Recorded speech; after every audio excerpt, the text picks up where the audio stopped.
മാംഗല്യസൂത്രം ഭാഗം 18. ചെറിയ രീതിയിൽ എൻഗേജ്മെൻറ്റ് നടത്താമെന്ന് അവർ തീരുമാനിച്ചതുകൊണ്ട് വേറെ ആരെയും ക്ഷണിച്ചില്ല.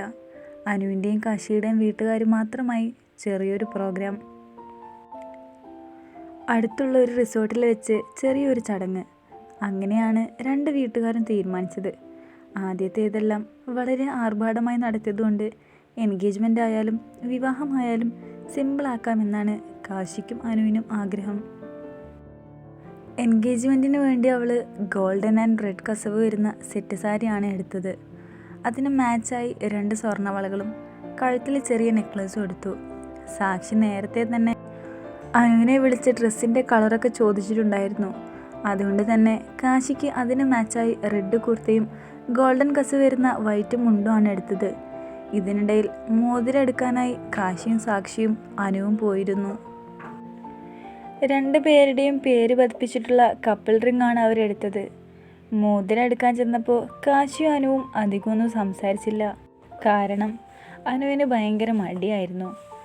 അപ്പോൾ കാശി മനസ്സിൽ പറഞ്ഞു, എൻഗേജ്മെൻറ്റ് കഴിയട്ടെ പെണ്ണെ, എന്നിട്ട് നിൻ്റെ മടിയൊക്കെ ഞാൻ മാറ്റിത്തരാം. അങ്ങനെ എൻഗേജ്മെൻ്റ് ദിവസം വന്നു. അനുവിനെ ഒരുക്കാൻ ബ്യൂട്ടീഷ്യൻ ഉണ്ടായിരുന്നു. സിമ്പിൾ മേക്കപ്പാണ് അവൾ പറഞ്ഞത്.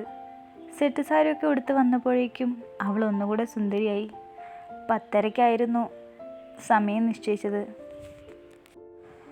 ഇരു വീട്ടുകാരും കറക്റ്റ് ടൈമിൽ റിസോർട്ടിലെത്തി.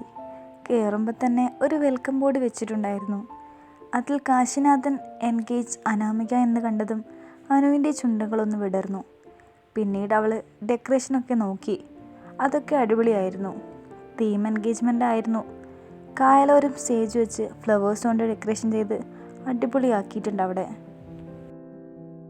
അനുവിൻ്റെ വീട്ടുകാരെത്തുന്നതിന് കുറച്ച് മുമ്പ് തന്നെ കാശിയും വീട്ടുകാരെത്തിയിരുന്നു. കുർത്തയും മുണ്ടൊക്കെ കൊടുത്ത് നമ്മുടെ ചെക്കനും അടിപൊളിയായിട്ടുണ്ട് കേട്ടോ. അവിടെ എത്തി എല്ലാവരും നോക്കി കാണുമ്പോഴും അവളെ കാണാൻ അവൻ്റെ ഉള്ളം തുടിച്ചുകൊണ്ടിരുന്നു. കാശി എന്തോ ആവശ്യത്തിനായി അപ്പുറത്ത് പോയി തിരിച്ചു വന്നപ്പോഴേക്കും കണ്ടു ഡെക്കറേഷനൊക്കെ നോക്കി നിൽക്കുന്ന തൻ്റെ പെണ്ണിനെ. അവളെ കണ്ടതും അവൻ്റെ കണ്ണുകൾ വിടർന്നു.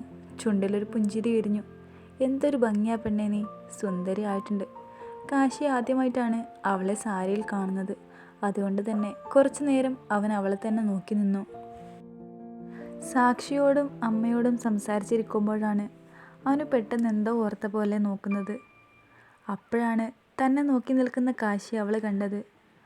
ആ നോട്ടം കണ്ടതും അവൾക്കൊരു വിറയൽ അനുഭവപ്പെട്ടു. അവളുടെ ഹൃദയം വേഗത്തിലിടിക്കാൻ തുടങ്ങി. അപ്പോഴാണ് മോതിരം മാറാൻ ടൈമായി എന്ന് എല്ലാവരും വരുമെന്ന് കാശിയുടെ അച്ഛൻ വിളിച്ചു പറഞ്ഞത്. അങ്ങനെ കാശി അവളുടെ അടുത്തായി വന്നു നിന്നു. അവനവളെ നോക്കിയൊന്ന് പുഞ്ചിരിച്ചു. അവൾ തിരിച്ചും അവന് നേരെ ഒരു പുഞ്ചിരി നൽകി. 2 പേരുടെ സൈഡിലായി ഇരു വീട്ടുകാർ നിന്നു. അങ്ങനെ അവർ പരസ്പരം മോതിരം അണിയിച്ചു. ഫോട്ടോഗ്രാഫേഴ്സ് ആവട്ടെ അതെല്ലാം പകർത്തുന്ന തിരക്കിലായിരുന്നു. ഫാമിലി എല്ലാം ഫോട്ടോസ് എടുത്ത് കഴിഞ്ഞതും പിന്നീട് അനുവിൻ്റെയും കാശിയുടെയും ഫോട്ടോഷൂട്ടായി. ഫോട്ടോഗ്രാഫേഴ്സ് പറയുന്നതിനനുസരിച്ച് അവർ പോസ് ചെയ്ത് കൊടുത്തു. ആദ്യമായി കാശി അവളുടെ അടുത്തേക്ക് നിന്ന് അവളുടെ ഉടുപ്പിലൂടെ ചേർത്ത് പിടിച്ചു. അവളൊന്ന് വിറച്ചുപോയി. അതറിഞ്ഞ പോലെ കാശി ഒന്നുകൂടെ അവളെ ചേർത്ത് പിടിച്ച് ഫോട്ടോസ് എടുത്തു. ആദ്യം മടിയുണ്ടായിരുന്നെങ്കിലും പിന്നീട് കുറച്ച് കഴിഞ്ഞപ്പോൾ അതൊക്കെ അവൾക്ക് മാറി. അത് കഴിഞ്ഞപ്പോഴേക്കും പിന്നെ ഫുഡ് കഴിക്കാനുള്ള ടൈമായി. ഇരുവരും ഒന്നിച്ചിരുന്നാണ് ഫുഡ് കഴിച്ചത്. പിന്നെ എല്ലാവരും റെസ്റ്റ് എടുക്കണം, റിസോർട്ട് കറങ്ങി കാണാനും തുടങ്ങി. കാശി അനുവും ഒന്നിച്ചിരിക്കട്ടെ എന്ന് വിചാരിച്ച് എല്ലാവരും അവർക്ക് സ്പേസ് കൊടുത്ത് ബാക്കിയുള്ളവരെല്ലാം അവിടെ നിന്ന് പോയി. അനുവാണെങ്കിൽ ഇനി എന്ത് ചെയ്യുമെന്ന് പറഞ്ഞ് നിൽക്കുമ്പോഴാണ് കാശി അവളെ വിളിക്കുന്നത്. എടോ വാ, നമുക്ക് അവിടെ പോയി ഇരുന്ന് സംസാരിക്കാം. ഗാർഡനിൽ സെറ്റ് ചെയ്ത ഒരു ബെഞ്ച് ചൂണ്ടിക്കാട്ടിയാണ് കാശി അത് പറഞ്ഞത്. അതുകൊണ്ട് അവളും അവനോടൊപ്പം അവിടെ പോയിരുന്നു. എന്താ ഇപ്പോഴും എന്നോട് സംസാരിക്കാൻ മടിയാണോ തനിക്ക് എന്ന് കാശി ചോദിച്ചതും അവളില്ല എന്ന് തലയാട്ടി. എന്നാൽ ഞാനും നിന്നെ അന്ന് വിളിക്കാലേ, നിനക്ക് കുഴപ്പമൊന്നുമില്ലല്ലോ എന്നവൻ ചോദിച്ചതും അങ്ങനെ വിളിച്ചാൽ മതി എന്നവൾ പറഞ്ഞു. എന്നാൽ നീ പറയേ, നീ എന്താ എന്നെ വിളിക്കുകയെന്ന്. അത് കേട്ടിട്ട് മടിച്ചാണെങ്കിലും അവൾ വിളിച്ചു കാശിയേട്ടാന്ന്. അത് കേട്ടതും അവന് സന്തോഷമായി. ഇനി നീ എന്നെ അങ്ങനെ വിളിച്ചാൽ മതി കേട്ടോ. ഞാൻ നേരത്തെ പറയണമെന്ന് വിചാരിച്ചതാ. തന്നെ കാണാൻ സുന്ദരിയായിട്ടുണ്ട്. നിനക്ക് സാരി നല്ലതുപോലെ ചേരുന്നുണ്ട്. അത് കേട്ടപ്പോൾ അവളുടെ മുഖം ഒന്ന് തുടുത്തു. അവനത് നോക്കി തന്നെ ഇരുന്നു. പിന്നെ ഇനി ഞാൻ വിളിക്കും, അപ്പം മടിയൊന്നും കാട്ടരുത്. നമുക്ക് നല്ല രീതിയിൽ സംസാരിച്ച് പരിചയപ്പെട്ട് പരസ്പരം ഇഷ്ടങ്ങളൊക്കെ മനസ്സിലാക്കി നല്ലൊരു സുഹൃത്തുക്കളാകാം. എന്താടോ, താൻ ഓക്കെ അല്ലേ? എന്നാൽ അവൻ്റെ ചോദ്യം കേട്ടതും ഓക്കെയാണെന്ന് അവൾ പറഞ്ഞു. എന്നാൽ പിന്നെ നിൻ്റെ നമ്പർ താ. അവളങ്ങനെ അവളുടെ നമ്പർ അവന് കൊടുത്തു.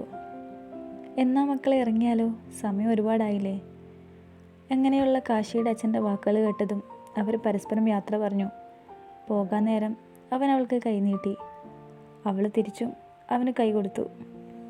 അപ്പോൾ ഫ്രണ്ട്സ്, അങ്ങനെ അവർ സന്തോഷത്തോടെ പിരിഞ്ഞു. നിറമുള്ള സ്വപ്നങ്ങൾ കണ്ടുകൊണ്ട് തുടരും.